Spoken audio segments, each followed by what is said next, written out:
ਵਾਹਿਗੁਰੂ ਵਾਹਿਗੁਰੂ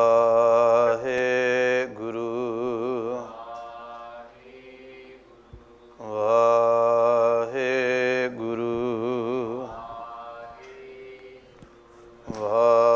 ਵਾਹਿਗੁਰੂ ਵਾਹਿਗੁਰੂ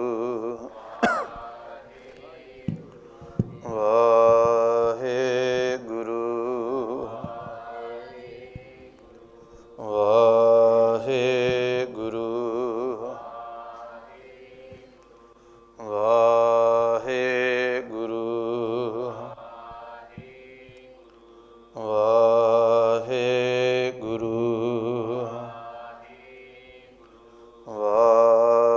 ਵਾਹਿਗੁਰੂ ਵਾਹਿਗੁਰੂ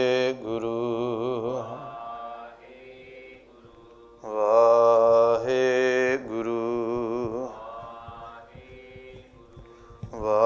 ਵਾਹਿਗੁਰੂ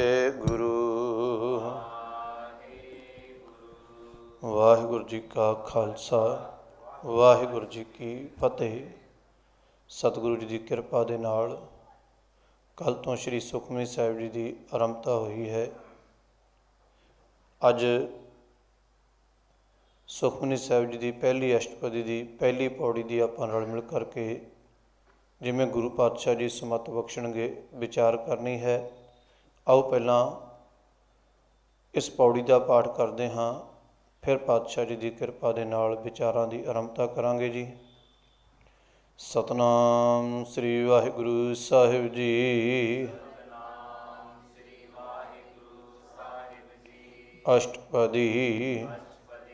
ਸਿਮਰਉ ਸਿਮਰ ਸਿਮਰ ਸੁਖ ਪਾਵਉ, ਕਲ ਕਲੇਸ਼ ਤਨ ਮਾਹੇ ਮਿਟਾਵਉ। ਸਿਮਰਉ ਜਾਸ ਬਿਸੁੰਬਰ ਏਕੈ, ਸਿਮਰਉ ਜਾਸ ਬਿਸੁੰਬਰ ਏਕੈ। ਇੱਥੇ ਸੱਸੇ ਨੂੰ ਔਂਕੜ ਲੱਗਾ ਹੋਇਆ ਬਿਸੰਬਰ ਦੇ, ਅਤੇ ਉਸ ਦਾ ਉਚਾਰਨ ਹੋਵੇਗਾ ਕਿਉਂਕਿ ਉਹ ਵਿਚਕਾਰਲਾ ਔਂਕੜ ਹੈ। ਜੇ ਅੱਖਰ ਦੇ ਆਖਰੀ ਦੇ ਵਿੱਚ ਜਾ ਕੇ ਔਂਕੜ ਲੱਗਾ ਹੋਵੇ ਫਿਰ ਉਸ ਦਾ ਉਚਾਰਨ ਨਹੀਂ ਹੋਵੇਗਾ, ਪਰ ਇਸ ਦੇ ਵਿੱਚ ਵਿਚਕਾਰਲਾ ਅੱਖਰ ਹੈ, ਇਸ ਲਈ ਉਸ ਦਾ ਉਚਾਰਨ ਜ਼ਰੂਰ ਹੋਵੇਗਾ ਜੀ। ਨਾਮ ਜਪਤ ਅਗਨਤ ਅਨੇਕੈ, ਵੇਦ ਪੁਰਾਨ ਸਿਮ੍ਰਿਤ ਸੁਧਾਖਰ। ਕੀਨੇ ਰਾਮ ਨਾਮ ਇਕ ਆਖਰ, ਕਿਨ ਕਾ ਏਕ ਜਿਸ ਜੀ ਬਸਾਵੈ। ਤਾਂ ਕੀ ਮਹਿਮਾ ਗਨੀ ਨ ਆਵੈ, ਕਾਂਖੀ ਏਕੈ ਦਰਸ ਤੁਹਾਰੋ। ਨਾਨਕ ਉਨ ਸੰਗ ਮੋਹ ਉਧਾਰੋ, ਸੁਖਮਨੀ ਸੁਖ ਅੰਮ੍ਰਿਤ ਪ੍ਰਭ ਨਾਮ। ਭਗਤ ਜਨਾ ਕੈ ਮਨ ਬਿਸਰਾਮ, ਰਹਾਉ।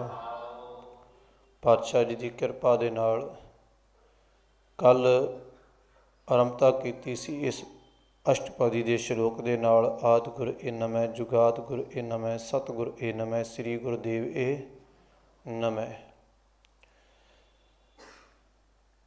ਅਰਦਾਸ ਸੁਖਮਨੀ ਸਾਹਿਬ ਦੀ ਵਿਚਾਰ ਕਰਦਿਆਂ ਕੱਲ੍ਹ ਆਰੰਭਤਾ ਇੱਥੋਂ ਕੀਤੀ ਸੀ ਆਪਾਂ ਕਿ ਇਸ ਦੇ ਅੰਦਰ ਨਾਮ ਦੀ ਜਿਹੜੀ ਹੈ ਉਹ ਵਡਿਆਈ ਦੱਸੀ ਗਈ ਹੈ, ਨਾਮ ਦੀ ਮਹਿਮਾ ਦੱਸੀ ਗਈ ਹੈ, ਨਾਮ ਜਪਣ ਦੇ ਵਾਸਤੇ ਪ੍ਰੇਰਿਤ ਕੀਤਾ ਗਿਆ ਹੈ। ਕੱਲ੍ਹ ਕੁਝ ਭੁਲੇਖਾ ਸੀ। ਜਿਹੜਾ ਸੁਖਮਨੀ ਸਾਹਿਬ ਦਾ ਭਾਵ ਅਰਥ ਹੈ ਜਾਂ ਕਿਸੇ ਵੀ ਬਾਣੀ ਦਾ ਜਾਂ ਕਿਸੇ ਵੀ ਕਵਿਤਾ ਦਾ ਜਿਹੜਾ ਭਾਵ ਅਰਥ ਹੁੰਦਾ ਉਸ ਦੀਆਂ ਰਹਾਉ ਦੀਆਂ ਪੰਕਤੀਆਂ ਦੇ ਅੰਦਰ ਹੁੰਦਾ ਹੈ, ਉਹ ਹੈ ਸੁਖਮਨੀ ਸੁਖ ਅੰਮ੍ਰਿਤ ਪ੍ਰਭ ਨਾਮ, ਭਗਤ ਜਨਾ ਕੈ ਮਨ ਬਿਸਰਾਮ। ਸਾਰੀ ਸੁਖਮਨੀ ਸਾਹਿਬ ਜੀ ਦੀ ਬਾਣੀ ਦਾ ਜਦੋਂ ਅਸੀਂ ਪਾਠ ਕਰ ਲੈਂਦੇ ਹਾਂ ਅਤੇ ਫਿਰ ਇਸ ਦਾ ਇੱਕ ਨਿਰਣਾ ਵੀ ਸਤਿਗੁਰ ਪਾਤਸ਼ਾਹ ਮਹਾਰਾਜ ਜੀ ਨੇ ਕੀਤਾ ਹੈ, ਨਿਚੋੜ ਵੀ ਕੱਢਿਆ ਹੈ ਕਿ ਸਗਲ ਮਤਾਂਤ ਕੇਵਲ ਹਰ ਨਾਮ ਗੋਬਿੰਦ ਭਗਤ ਕੈ ਮਨ ਵਿਸਰਾਮ। ਭਾਵ ਕਿ ਪਰਮਾਤਮਾ ਦੀ ਜਿਹੜੀ ਵਡਿਆਈ ਹੈ, ਪਰਮਾਤਮਾ ਦਾ ਜਿਹੜਾ ਨਾਮ ਜਪਣ ਵਾਲਾ ਹੈ, ਉਸੇ ਦੇ ਮਨ ਨੂੰ ਟਿਕਾਓ ਮਿਲਦਾ ਹੈ। ਜਾਂ ਇਹ ਕਹਿ ਲਓ ਕਿ ਜਿਹੜੇ ਨਾਮ ਜਪਣ ਵਾਲੇ ਹਨ, ਨਾਮ ਦੇ ਰਸੀਏ ਬਣ ਜਾਂਦੇ ਹਨ, ਪ੍ਰਭੂ ਦੇ ਗੁਰੂ ਦੇ ਪਿਆਰੇ ਬਣ ਜਾਂਦੇ ਹਨ। ਅਕਾਲ ਪੁਰਖ ਪਰਮਾਤਮਾ ਦਾ ਉਹਨਾਂ ਦੇ ਹਿਰਦੇ ਦੇ ਅੰਦਰ ਟਿਕਾਣਾ ਬਣ ਜਾਂਦਾ ਹੈ। ਸੁਖਮਨੀ ਸੁਖ ਅੰਮ੍ਰਿਤ ਪ੍ਰਭ ਨਾਮ। ਸੁਖਮਨੀ ਸੁੱਖਾਂ ਦੀ ਮਣੀ ਹੈ, ਪਰ ਕਿਵੇਂ ਹੈ? ਕਿਉਂਕਿ ਇਸ ਦੇ ਅੰਦਰ ਪਰਮਾਤਮਾ ਦੇ ਨਾਮ ਦੀ ਹੀ ਵਡਿਆਈ ਕੀਤੀ ਗਈ ਹੈ। ਪਰਮਾਤਮਾ ਦਾ ਨਾਮ ਜਪਣ ਦੇ ਵਾਸਤੇ ਹੀ ਸਾਨੂੰ ਉਪਦੇਸ਼ ਮਿਲਦਾ ਹੈ। ਅੱਜ ਦੀ ਜੋ ਪੌੜੀ ਆਰੰਭ ਹੋ ਰਹੀ ਹੈ, ਉਸ ਦੇ ਅੰਦਰ ਪਾਤਸ਼ਾਹ ਜੀ ਕਿਰਪਾ ਕਰਦੇ ਹਨ। ਸਿਮਰਉ ਸਿਮਰ ਸਿਮਰ ਸੁਖ ਪਾਵਉ, ਕਲ ਕਲੇਸ਼ ਤਨ ਮਾਹੇ ਮਿਟਾਓ। ਜੇ ਇਸ ਨੂੰ ਅਸੀਂ ਸਿਮਰੋਂ ਪੜ੍ਹਾਂਗੇ ਅਤੇ ਫਿਰ ਆਪਣੀ ਗੱਲ ਕਰ ਰਹੇ ਪਾਤਸ਼ਾਹ ਜੀ ਕਿਰਪਾ ਕਰਨ ਕਿ ਮੈਂ ਪ੍ਰਮਾਤਮਾ ਦਾ ਜਪ ਨਾਮ ਜਪ ਕੇ ਆਪਣੇ ਜੀਵਨ ਦੇ ਵਿੱਚੋਂ ਕਲ ਕਲੇਸ਼ ਨੂੰ ਖਤਮ ਹੋ ਗਿਆ ਮੇਰੇ, ਅਤੇ ਮੈਂ ਪ੍ਰਮਾਤਮਾ ਦੇ ਪਾਸੋਂ ਸੁੱਖ ਪ੍ਰਾਪਤ ਕਰ ਰਿਹਾ ਹਾਂ। ਅਤੇ ਜੇ ਇਸ ਦੇ ਅਸੀਂ ਬਿੰਦੀ ਲਾ ਕੇ ਨਹੀਂ ਪੜ੍ਹਦੇ, ਸਿਮਰਉ ਸਿਮਰ ਸਿਮਰ ਸੁਖ ਪਾਵਉ, ਕਲ ਕਲੇਸ਼ ਤਨ ਮਾਹੇ ਮਿਟਾਵੋ, ਫਿਰ ਵੀ ਉਪਦੇਸ਼ ਸਾਨੂੰ ਮਿਲਦਾ ਹੈ ਕਿ ਪ੍ਰਮਾਤਮਾ ਦਾ ਨਾਮ ਜਪੋ। ਨਾਮ ਜਪ ਕੇ ਪ੍ਰਮਾਤਮਾ ਦੇ ਪਾਸੋਂ ਸੁੱਖ ਪ੍ਰਾਪਤ ਕਰੋ ਅਤੇ ਆਪਣੇ ਜੀਵਨ ਦੇ ਜਿਹੜੇ ਕਲ ਕਲੇਸ਼ ਹਨ ਉਹਨਾਂ ਨੂੰ ਜੀਵਨ ਦੇ ਵਿੱਚੋਂ ਦੂਰ ਕਰ ਦਿਓ। ਹੁਣੇ ਪਰਮਾਤਮਾ ਦਾ ਨਾਮ ਜਪਣ ਦੇ ਨਾਲ ਹੀ ਹਨ ਦੁੱਖਾਂ ਦਾ ਨਾਸ਼, ਕਲੇਸ਼ਾਂ ਦਾ ਨਾਸ਼ ਜਿਹੜਾ ਹੋਣਾ ਹੈ ਉਹ ਨਾਮ ਜਪਣ ਦੇ ਨਾਲ ਹੀ ਹੋਣਾ ਹੈ। ਨਾਮ ਜਪਣ ਤੋਂ ਬਿਨਾਂ ਸਾਡੇ ਜੀਵਨ ਦੇ ਦੁੱਖ ਜਿਹੜੇ ਹਨ ਉਹ ਨਾਸ਼ ਨਹੀਂ ਹੋ ਸਕਦੇ। ਪਾਵਨ ਬਾਣੀ ਦੇ ਅੰਦਰ ਅਸੀਂ ਬਹੁਤ ਵਾਰ ਹੁਕਮਨਾਮਾ ਸਾਹਿਬ ਦੇ ਅੰਦਰ ਇਹ ਸ਼ਬਦ ਸਰਵਣ ਕੀਤਾ ਹੈ ਕਿ ਗੁਰ ਪੂਰੈ ਮੇਰੀ ਰਾਖ ਲਈ, ਅੰਮ੍ਰਿਤ ਨਾਮ ਹਿਰਦੇ ਮਹਿ ਦੀਨੋ, ਜਨਮ ਜਨਮ ਕੀ ਮੈਲ ਗਈ। ਰਹਾਉ ਨਿਵਰੇ ਦੂਤ ਦੁਸ਼ਟ ਬਹਿਰਾਈ, ਗੁਰ ਪੂਰੇ ਕਾ ਜਪਿਆ ਜਾਪ, ਕਹਾਂ ਕਰੈ ਕੋਈ ਬੇਚਾਰਾ, ਪ੍ਰਭ ਮੇਰੇ ਕਾ ਬਡ ਪ੍ਰਤਾਪ। ਸਿਮਰ ਸਿਮਰ ਸਿਮਰ ਸੁਖ ਪਾਇਆ, ਚਰਨ ਕਮਲ ਰਖ ਮਨ ਮਾਹੀ, ਤਾਕੀ ਸ਼ਰਨ ਪਰਿਓ ਨਾਨਕ ਦਾਸ, ਜਾਤੇ ਉਪਰ ਕੋ ਨਾਹੀ। ਧੰਨ ਗੁਰੂ ਅਰਜਨ ਦੇਵ ਪਾਤਸ਼ਾਹ ਜੀ ਦੀ ਆਪਾਂ ਬਾਣੀ ਵਿਚਾਰ ਰਹੇ ਹਾਂ ਅਤੇ ਇਹ ਪਾਵਨ ਸ਼ਬਦ ਵੀ ਧੰਨ ਗੁਰੂ ਅਰਜਨ ਦੇਵ ਪਾਤਸ਼ਾਹ ਮਹਾਰਾਜ ਜੀ ਦਾ ਹੀ ਹੈ। ਇਸ ਦੇ ਅੰਦਰ ਪਾਤਸ਼ਾਹ ਜੀ ਨੇ ਕਿਰਪਾ ਕੀਤੀ ਹੈ ਕਿ ਪੂਰੇ ਗੁਰੂ ਦੇ ਪਾਸੋਂ ਜੋ ਅਸੀਂ ਗੁਰਦੇਵ ਇਹ ਨਵੇਂ ਪੂਰੇ ਗੁਰੂ ਨੂੰ ਨਮਸਕਾਰ ਕੀਤੀ ਹੈ ਕੱਲ੍ਹ, ਪੂਰੇ ਗੁਰੂ ਦੇ ਪਾਸੋਂ ਹੀ ਸਾਨੂੰ ਸੱਚੇ ਨਾਮ ਦੀ ਦਾਤ ਪ੍ਰਾਪਤ ਹੁੰਦੀ ਹੈ। ਪੂਰਾ ਗੁਰੂ ਕਿਰਪਾ ਕਰਦਾ ਹੈ, ਸਾਡੇ ਹਿਰਦੇ ਦੇ ਅੰਦਰ ਸੱਚੇ ਨਾਮ ਦਾ ਟਿਕਾਣਾ ਬਣਾਉਂਦਾ ਹੈ ਅਤੇ ਨਾਮ ਦੇ ਰਸ ਦੇ ਸਦਕਾ, ਨਾਮ ਦੀ ਬਰਕਤ ਦੇ ਨਾਲ ਜਨਮ ਜਨਮ ਕੀ ਮੈਲ ਗਈ। ਜਨਮਾਂ ਜਨਮਾਂਤਰਾਂ ਦੀ ਜਿਹੜੀ ਸਾਡੀ ਮੈਲ ਹੈ ਉਹ ਧੋਤੀ ਜਾਂਦੀ ਹੈ। ਕਿਵੇਂ? ਜਦੋਂ ਹਿਰਦੇ ਦੇ ਅੰਦਰ ਗੁਰੂ ਦੇ ਵੱਲੋਂ ਬਖਸ਼ਿਆ ਸੱਚਾ ਨਾਮ ਪ੍ਰਾਪਤ ਹੁੰਦਾ ਹੈ। ਸਿਮਰੋਂ ਸਿਮਰ ਸਿਮਰ ਸੁਖ ਪਾਵੋ, ਅਤੇ ਇਸ ਦੇ ਅੰਦਰ ਵੀ ਇਹ ਪੰਕਤੀ ਆਈ ਕਿ ਸਿਮਰ ਸਿਮਰ ਸਿਮਰ ਸੁਖ ਪਾਇਆ।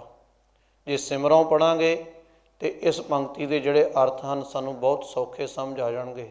ਸਿਮਰੋਂ ਸਿਮਰ ਸਿਮਰ ਸੁਖ ਪਾਵੋਂ, ਇੱਥੇ ਆਇਆ ਸਿਮਰ ਸਿਮਰ ਸਿਮਰ ਸੁਖ ਪਾਇਆ ਕਿ ਪ੍ਰਮਾਤਮਾ ਦਾ ਨਾਮ ਜਪ ਕੇ ਮੈਂ ਸੁਖ ਪਾਇਆ ਹੈ। ਅਤੇ ਇਹ ਪ੍ਰਾਪਤ ਕਿਵੇਂ ਹੋਇਆ? ਚਰਨ ਕਮਲ ਰਖ ਮਨ ਮਾਹੀ। ਹਿਰਦੇ ਦੇ ਅੰਦਰ ਪ੍ਰਮਾਤਮਾ ਦੇ ਚਰਨ ਕਮਲਾਂ ਦਾ ਧਿਆਨ ਧਰਿਆ, ਹਿਰਦੇ ਦੇ ਅੰਦਰ ਸੱਚਾ ਨਾਮ ਟਿਕਾਇਆ ਅਤੇ ਇਹ ਮੈਨੂੰ ਸਿਮਰਨ ਦੀ ਨਾਮ ਦੀ ਦਾਤ ਜਿਹੜੀ ਹੈ ਪ੍ਰਾਪਤ ਹੋਈ। ਅਸੀਂ ਸੋਹਿਲਾ ਸਾਹਿਬ ਜੀ ਦਾ ਪਾਠ ਕਰਦੇ ਹਾਂ। ਉਸ ਦੇ ਅੰਦਰ ਜਨ ਨਾਨਕ ਨਾਮ ਆਧਾਰ ਟੇਕ ਹੈ, ਹਰ ਨਾਮੇ ਹੀ ਸੁਖ ਮੰਡਾ ਹੈ।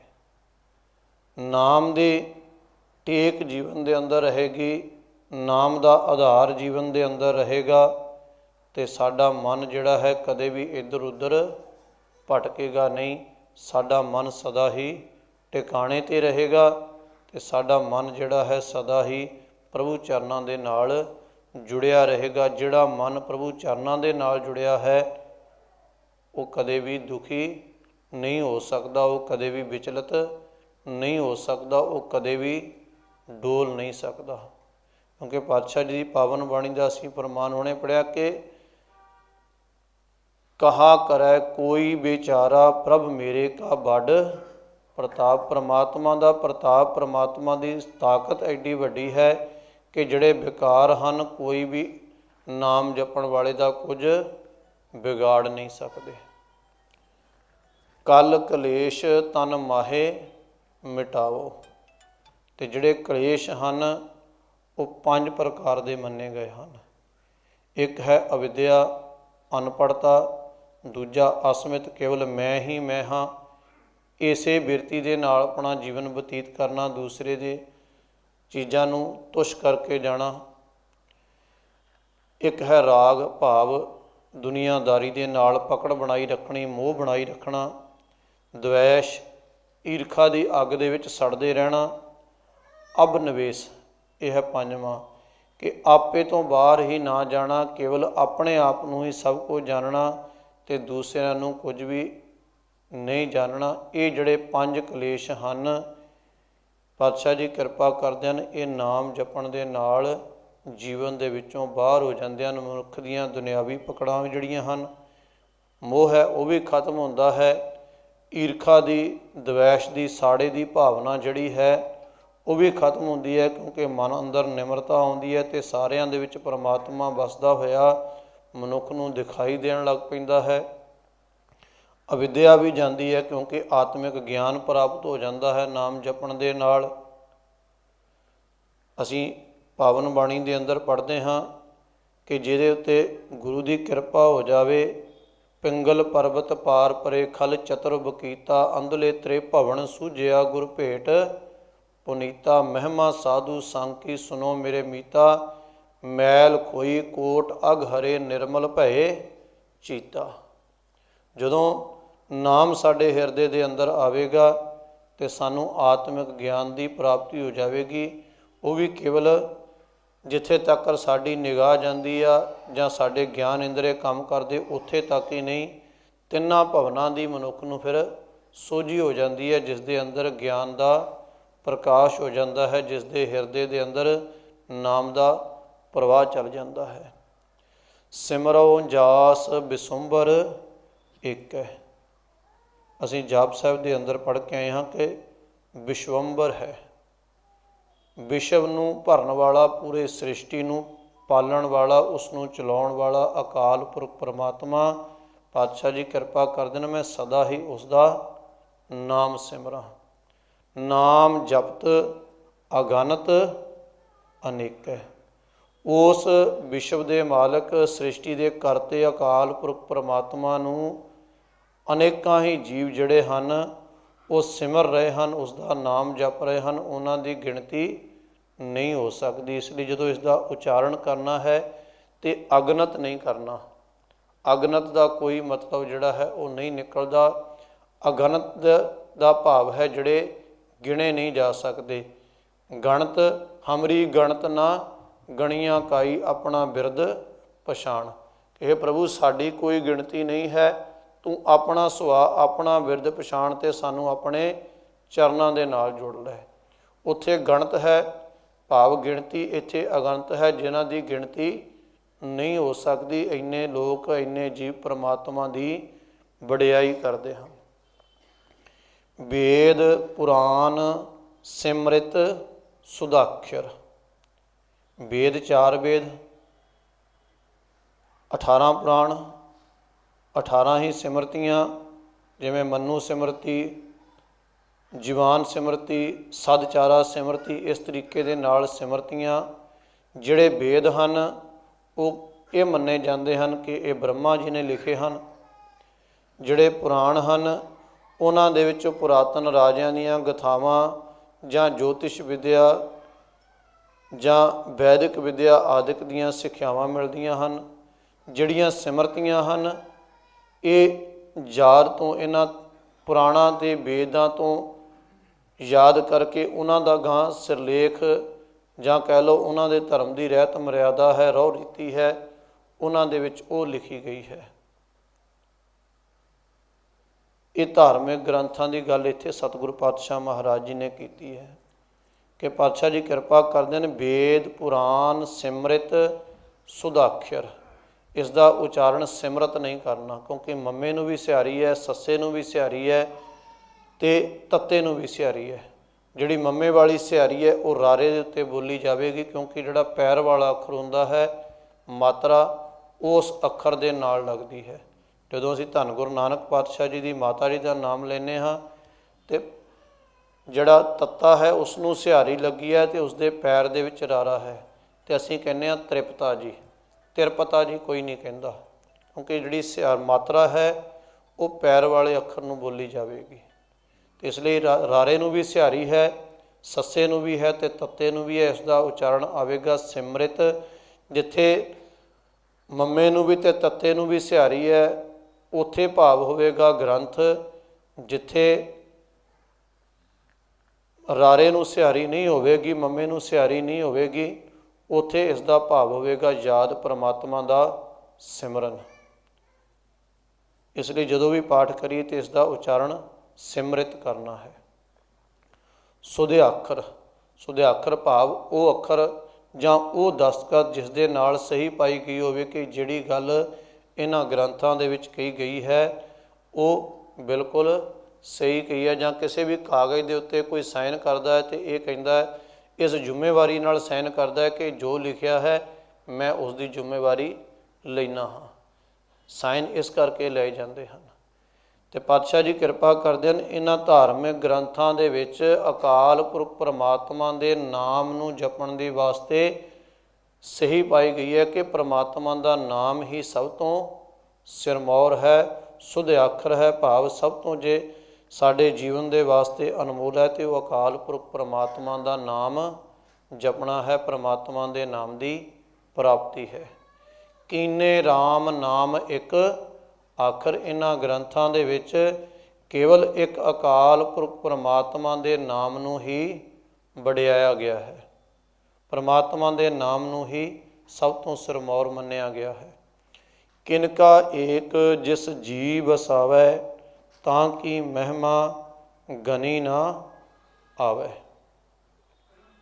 ਕਿਣਕਾ ਅਸੀਂ ਸਾਰੇ ਸਮਝਦੇ ਹਾਂ, ਪਿੱਛੇ ਆਪਾਂ ਪੰਕਤੀ ਦੀ ਵਿਚਾਰ ਵੀ ਕਰਕੇ ਆਏ ਕਿ ਏਕ ਚਿੱਤ ਜੇ ਇੱਕ ਛਿਨ ਧਿਆਇਓ, ਕਾਲ ਫਾਂਸ ਕੇ ਬੀਚ ਨਾ ਆਇਓ। ਜਿਹਨੇ ਇੱਕ ਚਿੱਤ ਹੋ ਕੇ ਧਿਆਨ ਧਰ ਕੇ ਸੁਰਤ ਨੂੰ ਪ੍ਰਭੂ ਚਰਨਾਂ ਦੇ ਨਾਲ ਜੋੜ ਕੇ ਇੱਕ ਛਿਨ ਮਾਤਰ ਦੇ ਵਾਸਤੇ ਵੀ ਅਕਾਲ ਪੁਰਖ ਪਰਮਾਤਮਾ ਦਾ ਨਾਮ ਜਪ ਲਿਆ, ਉਹ ਮਨੁੱਖ ਮੁੜ ਕੇ ਕਾਲ ਫਾਂਸ ਕੇ ਭਾਵ ਕਾਲ ਦੇ ਚੱਕਰ ਤੋਂ ਰਹਿਤ ਹੋ ਜਾਂਦਾ ਹੈ। ਉਹ ਅਕਾਲ ਪੁਰਖ ਪਰਮਾਤਮਾ ਦੇ ਵਿੱਚ ਸਮਾ ਜਾਂਦਾ ਹੈ। ਜਿਵੇਂ ਪਰਮਾਤਮਾ ਕਾਲ ਚੱਕਰ ਤੋਂ ਰਹਿਤ ਹੈ, ਉਸਦੇ ਉੱਤੇ ਕਾਲ ਦਾ ਕੋਈ ਪ੍ਰਭਾਵ ਨਹੀਂ, ਇਸੇ ਤਰ੍ਹਾਂ ਹੀ ਜਿਸ ਦੇ ਹਿਰਦੇ ਦੇ ਅੰਦਰ ਇੱਕ ਛਿਨ ਮਾਤਰ ਦੇ ਵਾਸਤੇ ਵੀ ਸੱਚਾ ਨਾਮ ਟਿਕ ਗਿਆ, ਉਹ ਮਨੁੱਖ ਫਿਰ ਕਦੇ ਵੀ ਕਾਲ ਦੇ ਪ੍ਰਭਾਵ ਦੇ ਅਧੀਨ ਨਹੀਂ ਰਹਿ ਜਾਂਦਾ। ਭਾਵ ਉਹ ਜੋਤੀ ਜੋਤ ਰਲੀ ਸੰਪੂਰਨ ਥੀਆ ਵਾਲੀ ਅਵਸਥਾ ਨੂੰ ਪ੍ਰਾਪਤ ਕਰ ਜਾਂਦਾ ਹੈ।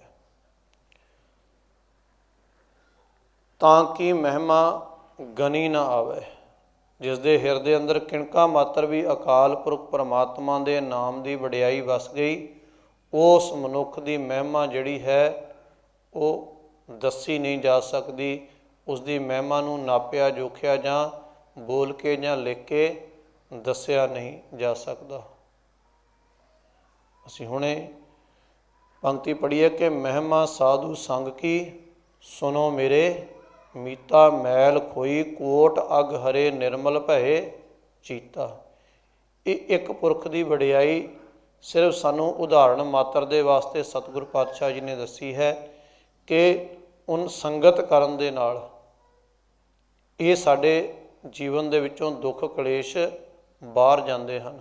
ਅਤੇ ਸੰਗਤ ਕਰਨ ਦੇ ਨਾਲ ਹੋਰ ਸਾਨੂੰ ਕੀ ਕੀ ਪ੍ਰਾਪਤੀਆਂ ਹੁੰਦੀਆਂ ਨੇ, ਇਹ ਅਗਾਂਹ ਚੱਲ ਕੇ ਪਾਤਸ਼ਾਹ ਜੀ ਇਸ ਬਾਣੀ ਦੇ ਅੰਦਰ ਕਿਰਪਾ ਕਰਕੇ ਸਾਨੂੰ ਉਪਦੇਸ਼ ਕਰਨਗੇ।